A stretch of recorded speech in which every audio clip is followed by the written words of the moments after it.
On July 24, 2001, a radio telescope in Australia recorded something impossible, a signal brighter than entire galaxies, lasting just milliseconds. The data sat untouched for 6 years, while astronomers remained oblivious to what they had captured. When Duncan Lorimer finally analyzed that archived data in 2007, he discovered a phenomenon so extreme that colleagues suspected equipment failure. The signal's brightness temperature exceeded any known physics should allow. Fast radio bursts challenged everything astronomers thought they knew about cosmic radio sources.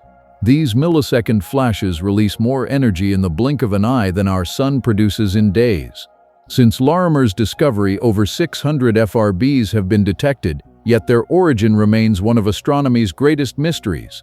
The signals arrive from billions of light-years away, carrying information about the invisible matter between galaxies. Some burst once and vanish forever, others repeat hundreds of times from the same location. Each detection forces scientists to confront the limits of known physics and consider exotic explanations. This is the story of how a delayed discovery opened a new window into the universe and why the source of these cosmic signals continues to elude our best theories. Radio astronomer Duncan Lorimer was analyzing routine archival data from Parkes Observatory when he spotted an anomaly that shouldn't exist. The signal, later designated FRB 010724, lasted just 5 milliseconds, but outshone entire galaxies at radio frequencies. Student David Narkovich helped Lorimer confirm the signal wasn't terrestrial interference or instrumental noise. Publishing in Science magazine in 2007, they described a bright millisecond radio burst of extragalactic origin, carefully avoiding stronger claims. The 6-year delay between detection and recognition shaped the entire field of FRB research. Had astronomers recognized the signal in 2001, the field would have begun a decade earlier with different telescopes and technology. The signal showed dispersion. Lower radio frequencies arrived slightly delayed compared to higher frequencies. This dispersion pattern indicated the signal had traveled through the intergalactic medium, scattering off free electrons across cosmic distances. The dispersion measure of 375 parsecs per cubic centimeter suggested a source roughly 800 million light-years away. Colleagues initially suspected equipment malfunction because the signal's properties violated known limits. Thermal radiation cannot produce brightness temperatures above 10 to the 12th power Kelvin, yet this signal measured 10 to the 32nd power Kelvin. The extreme brightness demanded coherent emission, radiation produced by synchronized particle motion rather than random thermal processes. No known astrophysical source could generate such coherent emission at these energies and timescales. Lorimer's team faced the challenge of proving their discovery wasn't an elaborate false positive. They systematically ruled out satellites, aircraft, mobile phones, and microwave ovens as potential sources. The signal's dispersion signature matched theoretical predictions for intergalactic propagation. Radio frequency interference typically shows different patterns across the electromagnetic spectrum. This first FRB established the template for all future discoveries. Brief duration, high brightness, extragalactic origin, and mysterious source mechanism. The discovery paper accumulated hundreds of citations as astronomers worldwide began hunting for similar signals. Lorimer's find transformed from suspected error to the foundation of a new field. For 9 years after Lorimer's discovery, astronomers detected only sporadic single bursts, supporting the theory that FRBs were catastrophic one-time events. In November 2012, the Arecibo Observatory in Puerto Rico detected FRB 121102, which appeared unremarkable among the growing catalog. Laura Spittler and her team continued monitoring the source location, expecting silence like all previous FRBs. Instead, they detected a second burst from the exact same position, then a third, then hundreds more. Spittler published the repeating discovery in Nature in 2016. Overturning the field's fundamental assumption. FRB 121102 produced bursts with intervals ranging from seconds to days, showing no predictable pattern. The Very Large Array in New Mexico pinpointed the source to a dwarf galaxy approximately 2.4 billion light-years away. This galaxy contained just 1% of the Milky Way's mass but showed intense star formation activity. Each burst from FRB 121102 released approximately 10 to the 30th power ergs of energy, equivalent to the Sun's total output for several hours. The source location sat 3 kiloparsecs from the galaxy's center, not in the nucleus where astronomers expected. Repeating bursts allowed unprecedented detailed study of a single FRB source across multiple wavelengths. The Hubble Space Telescope revealed the host galaxy's low metallicity and young stellar population. X-ray observations with Chandra found no persistent emission between radio bursts. Optical telescopes detected no visible counterpart to the radio source. The Canadian Hydrogen Intensity Mapping Experiment later discovered additional repeating sources, confirming FRB 121102 wasn't unique.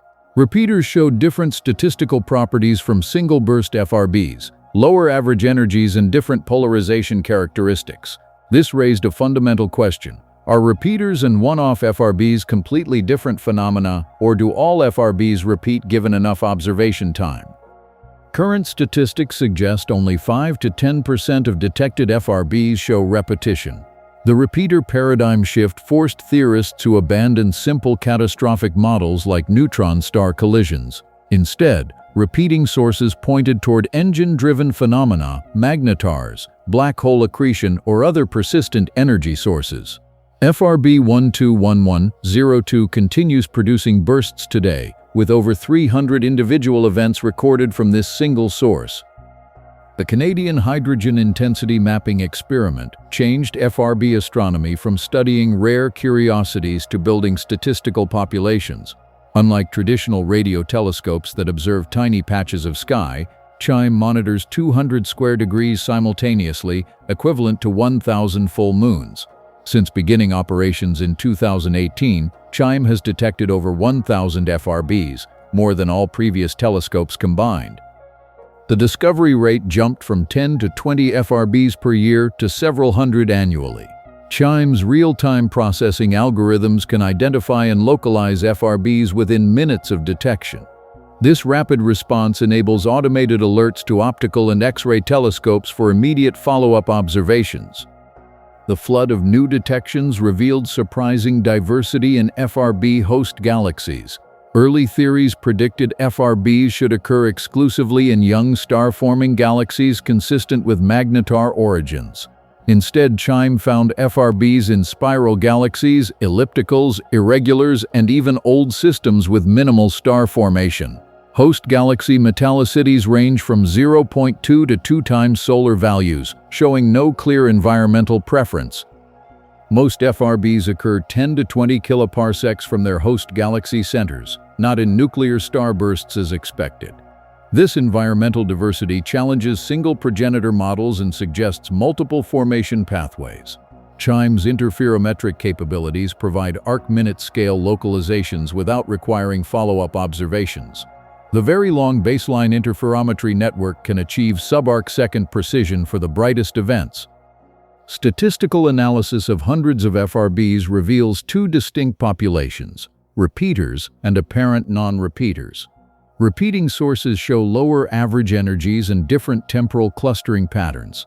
The Meerkat telescope in South Africa and FAST in China have joined CHIME in systematic FRB surveys.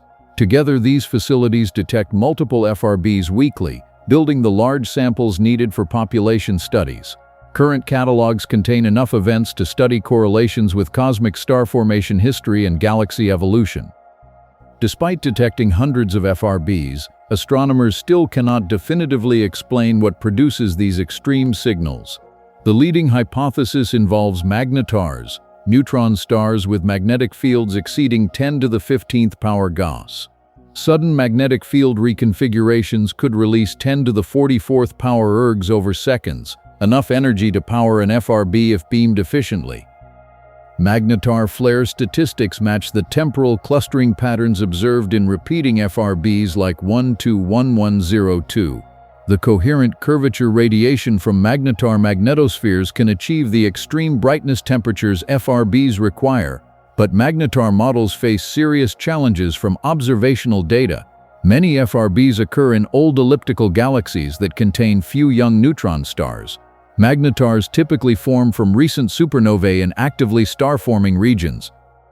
Theorists propose exotic scenarios like neutron star formation during galaxy mergers, but these remain speculative. Compact binary mergers offer an alternative explanation for non-repeating FRBs. Neutron star collisions could produce millisecond radio flares through jet magnetosphere interactions. However, merger rates inferred from gravitational wave detections fall short of observed FRB rates by 1 to 3 orders of magnitude. No confirmed electromagnetic counterpart to a LIGO gravitational wave detection has been associated with an FRB. Other proposed mechanisms include pulsar-planet interactions, cosmic string cusps, and black hole accretion flares. These alternatives lack strong observational support or face energy budget constraints. The fundamental challenge remains explaining coherent emission at 10 to the 32nd power Kelvin brightness temperatures. Current models invoke synchrotron or curvature radiation from relativistic particles, but detailed acceleration mechanisms remain unclear. Multi-messenger searches for X-ray, optical, neutrino, or gravitational wave counterparts have yielded no strong associations. The IceCube neutrino detector has found no significant excess coincident with FRB detections. Future instruments may detect sub-Jansky continuous emission between bursts, revealing whether FRB sources remain active during quiescent periods. Fast radio bursts represent one of the few astronomical phenomena discovered in the 21st century that completely surprised scientists. From Duncan Larimer's delayed recognition of archived data to Chime's statistical revolution, FRBs have consistently defied predictions. The field has evolved from questioning whether these signals were real to cataloging hundreds of events across diverse cosmic environments. Yet the fundamental question, what produces these extreme flashes, remains unanswered. Future surveys will detect thousands of FRBs, potentially revealing rate evolution across cosmic time and correlation with galaxy formation. The Square Kilometre Array and next-generation facilities promise sub-arc-second localizations and real-time multi-wavelength coordination. Whether magnetars, mergers, or entirely unknown physics power these signals, FRBs have already changed our understanding of the radio universe. Sometimes the most significant discoveries hide in plain sight, waiting years for recognition in archived data files. The signal that sat unnoticed from 2001 to 2007 opened a window into cosmic phenomena we never knew existed, reminding us that the universe still holds secrets beyond our current understanding.